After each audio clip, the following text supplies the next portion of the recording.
রায়গঞ্জ স্টেশনকে ঢেলে সাজাচ্ছে NF railway. চালু হয়ে গেল অটোমেটিক টিকিট ভেন্ডিং মেশিন ও বিশেষ চাহিদা সম্পন্নদের জন্য পার্কিং জোন। চালু হয়েছে শীততাপ নিয়ন্ত্রিত যাত্রী প্রতীক্ষালয়। স্টেশনে 1 নম্বর প্ল্যাটফর্মে অত্যাধুনিক এই 3টি মেশিন বসানো হয়েছে, যেখান থেকে সাধারণ কামরায় যাতায়াতের জন্য কম সময়ের মধ্যে টিকিট কাটা যাবে। রায়গঞ্জ স্টেশনে ম্যানেজার রাজু কুমার বলেন, রায়গঞ্জ থেকে লোকাল ট্রেনে যাতায়াতের ক্ষেত্রে পরিষেবা আরও উন্নত হলো।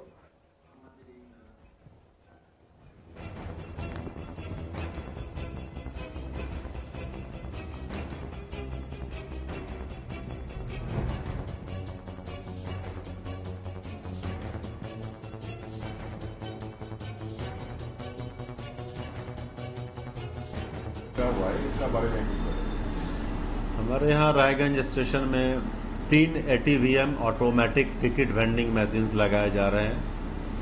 इससे पैसेंजर्स खुद से ही टिकट ले सकते हैं QR कोड स्कैन करके। उनको लंबे समय तक लाइन में खड़ा होने की जरूरत नहीं होगी, प्रतीक्षा नहीं करना पड़ेगा और सुविधा मिलेगी उनको जल्दी। आम आदमी कैसे करेंगे? उनके लिए ऑपरेटर की भी व्यवस्था की जाएगी। जो लोग नहीं कर पाएंगे उनके लिए वहाँ पर ATVM ऑपरेटर्स रहेंगे, वो उनकी मदद करेंगे टिकट निकालने में। क्या सुविधा होगी?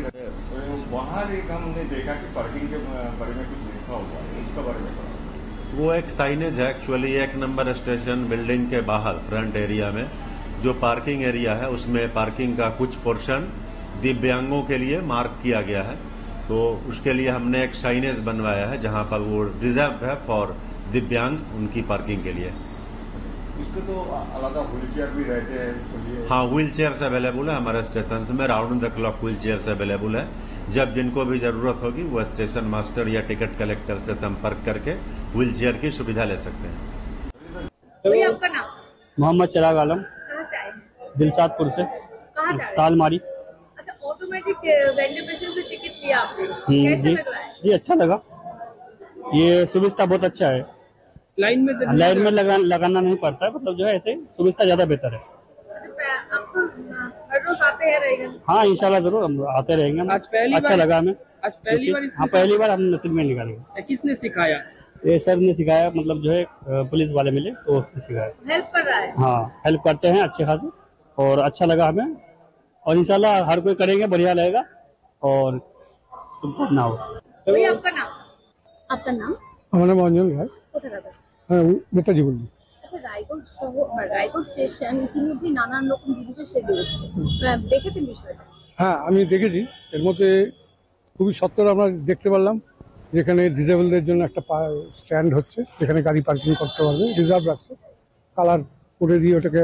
এটা খুব একটা ভালো উদ্যোগ। কারণ কি, এই উদ্যোগ ছাড়া গাড়ি রাখতে একটু অসুবিধা হয়ে যায়। তবে স্টেশনে ওঠার যে র্যাম্পগুলো, ওই 1 নম্বর 2 নম্বর প্ল্যাটফর্মে, এই র্যাম্পটারও দরকার। কারণ একটাই র্যাম্প আছে ওঠার। যেহেতু ট্রেনগুলো এখন অনেক লম্বা হচ্ছে, সেই জন্য আরও ডিসেবল পার্সনদের জন্য ওই পারেও এরকম রাখা দরকার জায়গা, যেখানে গাড়ি রাখতে পারবে, এবং সিঁড়ি দিয়ে ওঠার জন্য একটা র্যাম্প দরকার। এর আগে আমরা কয়েকটা র্যাম্প আমরা নিজেদের উদ্যোগে বানিয়ে দিয়েছিলাম, কিন্তু রেল উচিত ইমিডিয়েট এই র্যাম্পের কাজটা শুরু করা। 2 হচ্ছে যে প্ল্যাটফর্মের যে বিউটিফিকেশন, সেটা সুন্দর হয়েছে, কিন্তু আমাদের চোখে বারেবারেই আমাদের আশা ছিল যে বিউটিফিকেশন অর্থে ল্যান্ডস্কেপিংয়ের কাজটা আরও ভালো করে করা উচিত ছিল। কিন্তু ল্যান্ডস্কেপিংয়ের ক্ষেত্রে এখানে একটু কমজোরি মনে হচ্ছে। যেহেতু আমরা ডিজাইন এবং আর্কিটেকচারাল উইংয়ের সঙ্গে যুক্ত, সেই জন্য আমি জানি যে এখানে একটু কাঁচা হয়ে আছে, কাজ আর একটু ভালো হওয়া দরকার এবং আরও একটু কোয়ালিটি কাজ হওয়া দরকার। তারপরে 2 হচ্ছে যে প্ল্যাটফর্ম 1 নম্বর প্ল্যাটফর্মের যে ভেন্ডিং মেশিনটা বসানো হয়েছে, আমরা খুব খুশি। যারা রেগুলার এখান দিয়ে প্যাসেঞ্জাররা টিকিট কাটতে অনেক লাইনে দাঁড়াতে হয়, এই ভেন্ডিং মেশিনের ফলে তারা সুবিধা পাবে, এইটা নিয়ে সন্দেহ নেই। এটা খুবই ভালো যুগোপযোগী কাজ হয়েছে, আমরা খুবই খুশি। 1 নম্বর এই প্ল্যাটফর্মে যে ইসে আছে ওয়েটিং রুম, তারও ফলে পরে অনেক সুন্দর করে তৈরি করা হয়েছে এবং তা মানুষের সুবিধার জন্য যথেষ্ট ভালো হয়েছে, এটাও আমরা খুশি। এবং ওয়াটার ভেন্ডিং মেশিন, সেটা নিয়েও একবার আমরা আন্দোলন করেছিলাম। সেটা মেশিনটা খারাপ ছিল, পরবর্তীকালে টেন্ডারটা পাল্টে অন্য কাউকে হয়তো বা দেওয়া হয়েছে, এবং এটা হলে পরে আমাদের রায়গঞ্জবাসীর জলের সমস্যাটা, কারণ সামনে আবার গরমকাল আসতেছে, জলের সমস্যা হবে। এত সকল যাত্রী স্বাচ্ছন্দ্য বাড়ালেও ট্রেনের সংখ্যাটা তো বাড়ানো উচিত। এবার ট্রেনের সংখ্যা বাড়ানোর পিছনে অনেকগুলো যুক্তি আছে। যে যুক্তিগুলো আমরা জানি যে পিট লাইন এবং ট্রেন ম্যানেজমেন্টের যে সিস্টেম, একটা ট্রেন আনলেই হবে না, তার সঙ্গে সঙ্গে আমাদের লাগবে হচ্ছে ওর দেখভালের একটা বিষয়, যে মেনটেনেন্স। এই মেনটেনেন্স সেট দরকার, মেনটেনেন্সের মেশিনারি দরকার, মেনটেনেন্সের লোক দরকার। একটা ট্রেন সারাদিন দাঁড়িয়ে থাকবে, ওর কিছু খারাপ হলে ওকে তো আবার কি কাটিয়ার ফিরে যাবে? তো এই জন্য কিছু ওয়ার্ক হওয়া দরকার in favour of the other improvement of ট্রেনের নাম্বার।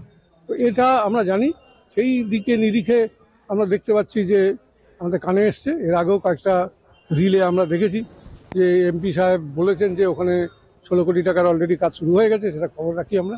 তবে নিশ্চয়ই আগামী দিনে আরও প্রজেক্ট বাড়বে। এবং দুই, আমাদের এখানে ট্রেন আরও বাড়া উচিত। সেটা হচ্ছে ধাচনা থেকে সঞ্জয়গ্রাম অবধি যে লাইনটা আছে 7 কিলোমিটারের, এই লাইনটার কাজটা যদি অতি সত্বর শেষ হয়, তাহলে আমরা বালুরঘাটের এবং বুনিয়াদপুর রায়গঞ্জের মধ্যে যদি ট্রেন যোগাযোগটা ভালো হয়, তাহলে আমরা বালুরঘাটের যে ট্রেনগুলো সেগুলো সবগুলোই নর্থ বেঙ্গল আমাদের এদিক দিয়ে যেতে পারবে। ততক্ষণ অটোমেটিক্যালি আমাদের লাইনের ট্রেন বেড়ে যাবে। এবার ট্রেন বাড়ার সঙ্গে সঙ্গে যে সমস্যাটা আমাদের সামনে জ্বলন্ত সমস্যা এখন হয়ে আছে, যেহেতু রায়গঞ্জের ভিতর দিয়ে ট্রেন লাইন যায়, তাই দুই দিকের বাসিন্দা এপার ওপার যেতে গেলেই আর হসপিটাল একপারে আর আমাদের বাসিন্দারা আর একপারে। এই রায়গঞ্জ রেল স্টেশনকে ঢেলে সাজাচ্ছে এনএফ রেলওয়ে।